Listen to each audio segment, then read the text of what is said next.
Shalom Bapak Ibu semuanya. Karena ada suatu dan lain hal yang membuat saya selalu memakai masker, ya. Sedikit kesaksian saya sebelum kita masuk kepada firman Tuhan, ya Bapak Ibu ya. Mungkin ada yang belum tahu, saya pasti bertanya-tanya, kenapa saya bisa jadi orang Kristen? Bapak saya, kakek saya asli orang Yaman, lahir dan besar di Arab Saudi. Bapak saya lahir dan besar di Arab Saudi, di Mekah Al-Mukarramah. Umur bapak saya 14 tahun baru pindah ke Indonesia. Kemudian bapak saya menikah dengan ibu saya yang asli orang Indonesia. Ya, jadilah saya Arab kuntet. Cuman dapat keritingnya doang, Bapak Ibu ya, anak abah kata orang. Ya, jadi dari kecil saya tinggal di pesantren. Pesantren kakek saya itu masih ada 3 di Jambi. Saya dari kecil itu bicara bahasa Arab itu udah terbiasa, karena kakek saya tuh nggak bisa bahasa Indonesia, Bapak Ibu. Bapak saya masih bisa ya, karena dia usia 14 tahun terus pindah. Ya, dari kecil di pesantren, begitu SMA saya di IAIN. Saya pernah di kuliah di IAIN Imam Bonjol Padang, ambil double degree, Fakultas Usuluddin, Perbandingan Agama, dan Fakultas Adab jurusan Sastra Arab. Tapi nggak sampai selesai. Kenapa? Disitulah saya menemukan kebenaran. Amin Bapak Ibu. Dalam kuliah saya Perbandingan Agama, kemudian dalam kuliah saya di Fakultas Adab jurusan Sastra Arab. Waktu itu saya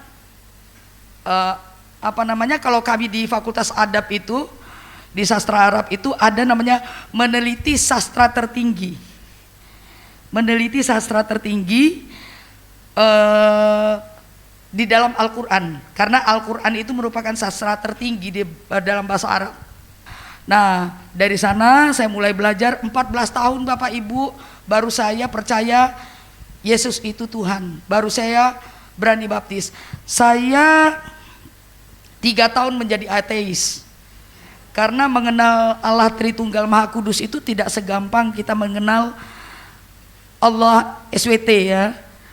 Kalau Islam itu dikenal dengan Allah only, Allah lah satu-satunya. Kalau kita kan ada Bapa, Putra, dan Roh Kudus. Ketiganya adalah Allah yang Esa. Itu saya susah belajarnya dulu, 14 tahun baru bisa. Aduh, gimana cara mengertinya? Ternyata mengenal firman Tuhan, membaca Alkitab tidak bisa sekedar membaca tanpa ada tuntunan Roh Kudus, tanpa ada yang membimbing. Nah, zaman dulu kan gak ada internet Bapak Ibu, siapa yang mau membimbing?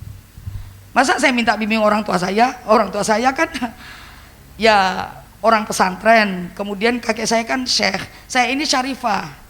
Ya, nah saya syarifah, tidak mungkin ya untuk bisa belajar seenaknya tentang kekristenan, maka lama sekali saya belajar.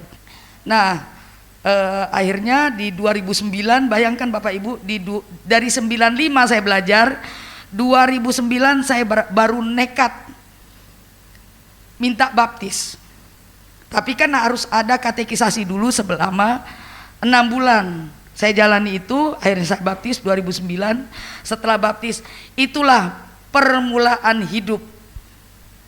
Karena setelah baptis itu bukan sebelum baptis permulaan hidup, bukan sebelum baptis ketika saya mengenal Tuhan, bukan itu. Setelah baptis itulah permulaan hidup saya. Amin. Kenapa saya bilang demikian? Di situ mulai pergumulan, makanya Matius 19 ayat 28, 29 dikatakan, kamu akan meninggalkan ayahmu, istrimu, saudaramu laki-laki dan saudaramu perempuan, anakmu laki-laki dan anakmu perempuan. Itu sudah terjadi dalam hidup saya. 2009 saya baptis, itu saya sudah punya anak Bapak Ibu, sudah punya suami.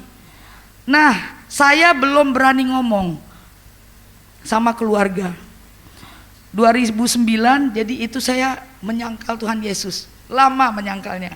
Orang tanya, kamu Kristen? Enggak, saya Islam. Itu bentuk penyangkalan kan sebenarnya. Makanya Tuhan bilang, janganlah kamu menyangkalku di hadapan manusia, karena aku akan menyangkalmu pula di hadapan Bapakku.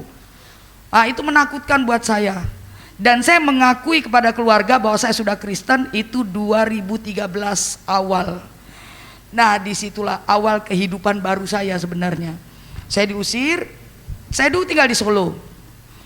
Diusir, saya nggak tahu harus kemana, terdamparlah saya di Jakarta sini. Diusir dalam keadaan hamil 3 bulan waktu itu, anak ketiga saya. Anak yang 2 harus saya tinggalkan, dipaksa harus. Jadi seorang ibu meninggalkan 2 anak yang masih kecil-kecil, rasanya memang kurang wah, mau putus asa rasanya. Saya waktu itu sempat pengen bunuh diri, tetapi itulah Tuhan itu baik luar biasa. Makanya lagu Goodness of God itu jadi semacam pegangan buat saya, karena Tuhan tuh baik sekali. Saya ditolak gereja tuh berkali-kali Bapak Ibu, berkali-kali. Makanya pada malam hari ini saya ingin menceritakan tentang panggilan Tuhan. Ya, kita tahulah di sana itu ya bagaimana sulitnya kita ketika kita harus pindah ke iman yang baru. Nah, kadang-kadang kita merasa oh itu sudah panggilan. Kadang kita merasa di dalam Alkitab dikatakan bukan kamu yang memilih aku, tetapi aku yang memilih kamu. Tetapi pilihan dari Tuhan itu suka tidak kita jaga. Kita semua merasakan pasti tidak menyangka kok bisa jadi orang Kristen. Benar Bapak Ibu? Satu pun tidak ada yang punya cita-cita dari orang Kristen, benar? Saya pun begitu. Kalau saya tuh suka tidur malam-malam, kok aku saya bilang, Tuhan kok jadi begini ya? Ya masa kecil di lingkungan pesantren, kalau bahasa Arab tuh ngecipris kalau kata orang Jawa. Kok saya ini syarifah, rasanya itu hal yang mustahil untuk saya bisa jadi orang Kristen, kasarnya kan begitu. Nah, dulu saya pikir pelayanan saya cukup sekedar jadi orang Kristen, pulang seminggu sekali ke gereja, pulang selesai tidur. Saya pikir pelayanan saya cuma di musik. Itu perkiraan saya. Saya tinggalkan bahasa Arab, saya tinggalkan ilmu-ilmu Islam saya yang dulu seperti ilmu balaghah, nahwu sorof dan segala macam. Itu saya tinggalkan. Saya pikir itu tidak ada gunanya, itu sampah. Bahkan bahasa Arab pun saya tinggalkan, itu kan bahasa bapak saya, bahasa kampung saya tinggalkan. Saya pikir itu udah bahasa sampah. Ternyata Bapak Ibu, 6 tahun belakangan ini saya dipanggil untuk hal yang tadinya saya anggap sampah. Maka saya bilang, Tuhan itu pribadi yang unik. Kita tidak bisa kita tidak bisa menerka-nerka, mengira-ngira apa maunya Tuhan atas hidup kita. Amin Bapak Ibu. Ya, makanya saya selalu berpikir begini. Dulu itu kan yang hal-hal itu saya anggap sampah. 6 tahun belakangan sering kalau dalam namanya apologet itu membela iman katanya, kan begitu. Tuduhan-tuduhan, menyangkal tuduhan-tuduhan mereka terhadap kekristenan. Misalnya mereka menuduh Tuhan Yesus itu menikah, terus tuduhan mereka Tuhan orang Kristen itu 3, dan banyak hal yang lainnya. Nah itulah yang saya dan teman-teman yang lain merasa terpanggil untuk menjawab itu. Cuman memang pelayanan seperti saya ini resikonya sangat besar. Nah, saya tidak mengira itu panggilan saya. Saya pikir paling panggilan saya cuma nyanyi, main piano, itu sudah selesai. Ternyata yang saya anggap sampah itu dipakai Tuhan untuk apa? Untuk saya menginjili lewat media sosial. Setiap saya itu kemarin puji Tuhan Bapak Ibu. Nah, begitu saya melihat Saya tuh setiap pelayanan ya saya lakukan aja bagian saya. Oh saya ngerti bagian ini, saya sampaikan. Selebihnya Tuhan yang bekerja. Saya nggak tahu kalau tiba-tiba ada yang DM saya, Bu Fadila saya mau belajar tentang kekristenan. Kamu agamanya apa? Saya Islam. Loh kenapa? Saya ini korban poligami. Sudah. Macem-macem Bapak Ibu. Bu Fadila saya ini saya punya istri 5. Hah? Saya bilang, saya mau keluar dari lingkaran setan ini. Kalau bapak jangan sama saya kasihkan ke teman yang lain yang laki-laki. Karena kan kadang-kadang ngomong berlawanan jenis itu kurang serak, kita kurang lepas kalau saya bilang. Kalau sama-sama perempuan tuh enak, lebih gampang adaptasinya.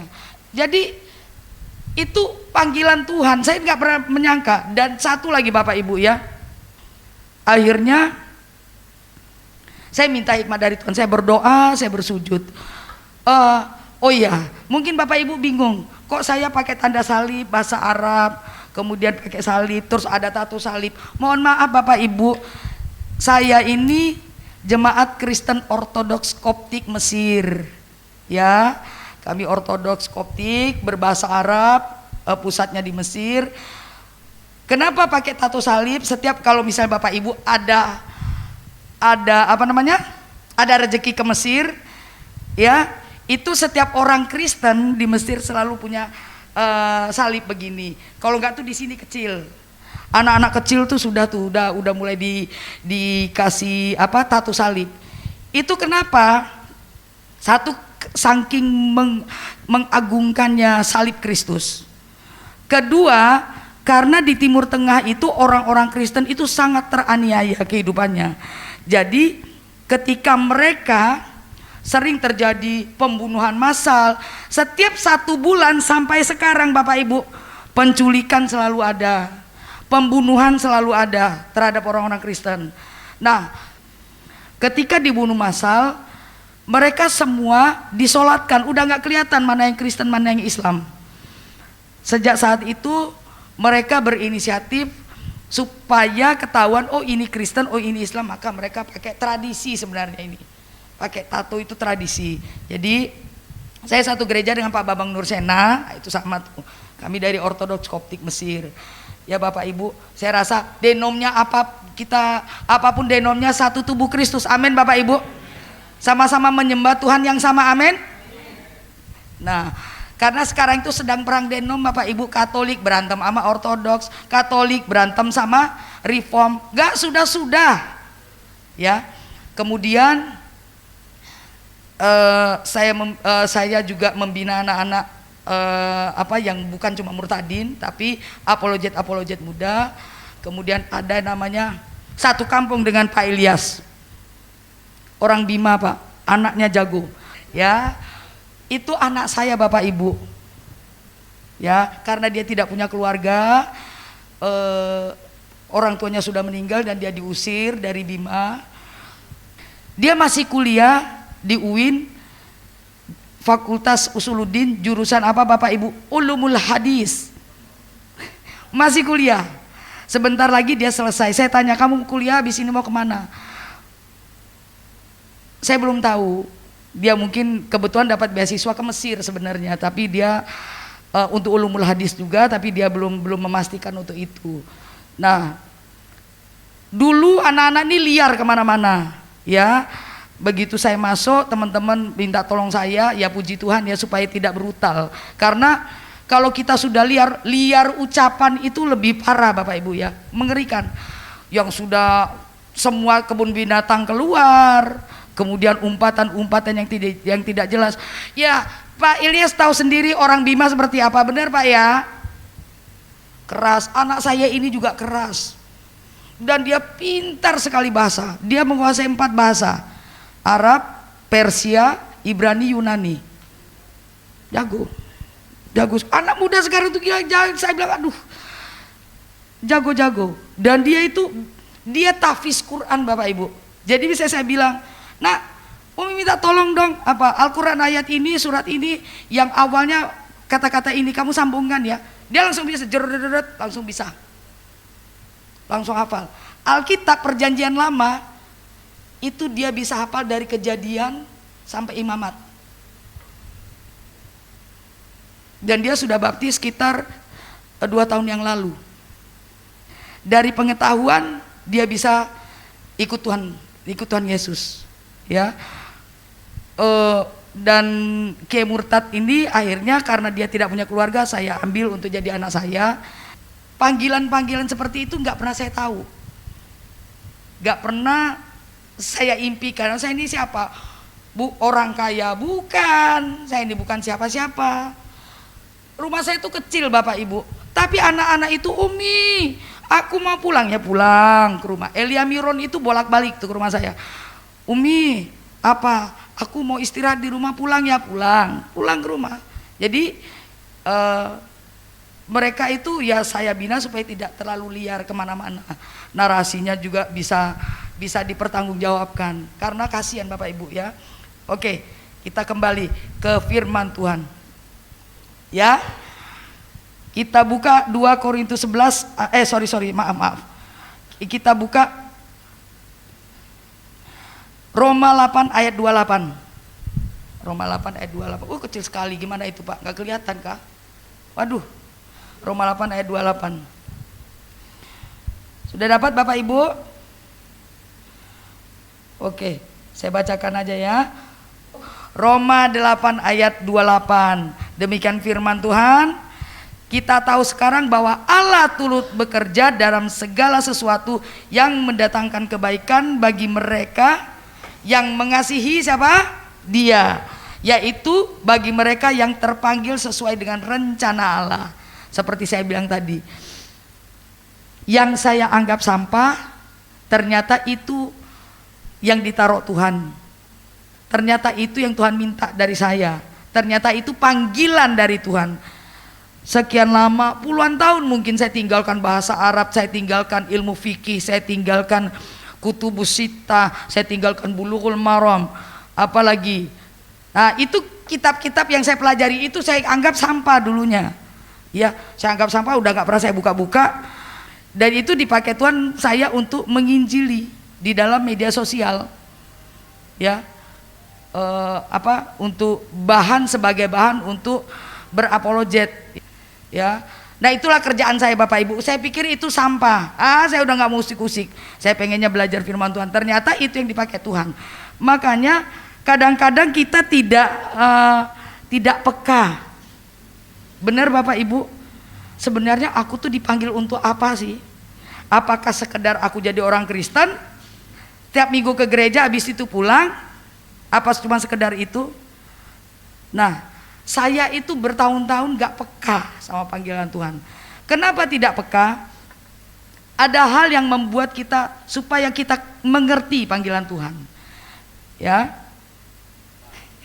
1 Korintus 1 ayat 28. Dan apa yang tidak terpandang, nah ini nih, dan yang hina bagi dunia dipilih Allah. Bahkan apa yang tidak berarti dipilih Allah untuk meniadakan apa yang berarti. Serem ya. Firman Tuhan tuh gak pernah salah. Maka seperti saya bilang tadi, yang saya tadi anggap sampah, ternyata itu yang dipakai Tuhan untuk saya menginjili. Yang tadi saya anggap itu tidak ada gunanya, saya pikir ngapain saya pakai bahasa Arab lagi, gak ada gunanya. Ternyata itu yang dipakai Tuhan untuk menginjili. Ya, saya kalau buka komal sama anak saya, ngecipres saja kami berdua pakai bahasa Arab. Kadang saya jujur Bapak Ibu, saya tuh agak sekarang tuh kurang suka bahasa Arab tuh sebenarnya. Tetapi hal yang saya kurang suka, maka 1 Korintus 1 ayat 28 ini, hal yang saya pandang hina, kemudian saya pikir itu tidak berarti, tapi itu Tuhan pakai untuk saya menginjili. Amin Bapak Ibu. Jadi apa yang ada di diri kita, sekecil apapun, setialah. Matius 22 ayat 14, apa kata firman Tuhan? Sebab banyak yang dipanggil tetapi sedikit yang dipilih. Jadi Bapak Ibu berbahagialah dipilih Tuhan menjadi anak-anaknya satu, untuk mempertahankan apa yang sudah Tuhan taruh di dalam diri kita. Itu yang harus kita lakukan saat ini. Caranya apa? menyenangkan hati Tuhan, melakukan firman-Nya, melakukan kehendak-Nya. Ya, kehendak siapa? Kehendak Bapa di sorga. Amin Bapak Ibu. Ya. Bagaimana supaya kita peka terhadap panggilan Tuhan? Kita suka nggak tahu kadang-kadang ya.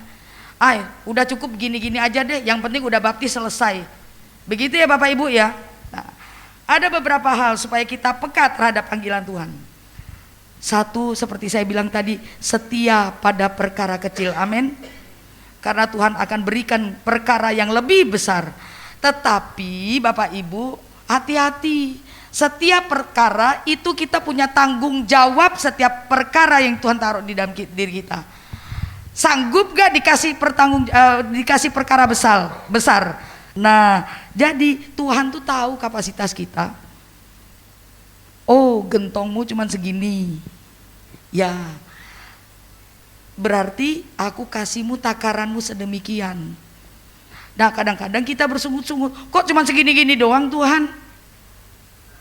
Karena Tuhan tahu hal yang bisa kamu, yang kapasitas punggungmu untuk ditaruhkan tanggung jawab itu, seberapa kapasitasnya Tuhan tahu. Jangan bersungut-sungut.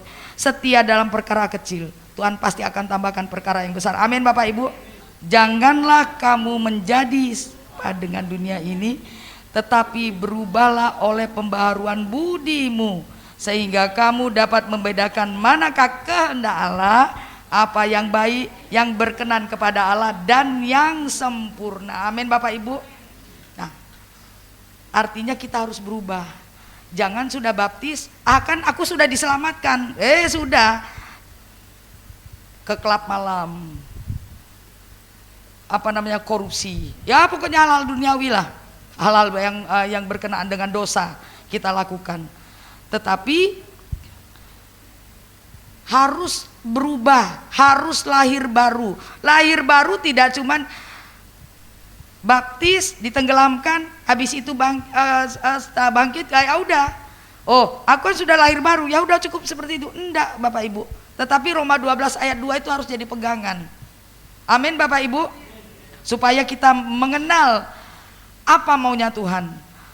Supaya kita peka panggilan Tuhan terhadap diri kita. Dan yang terakhir menjaga kekudusan.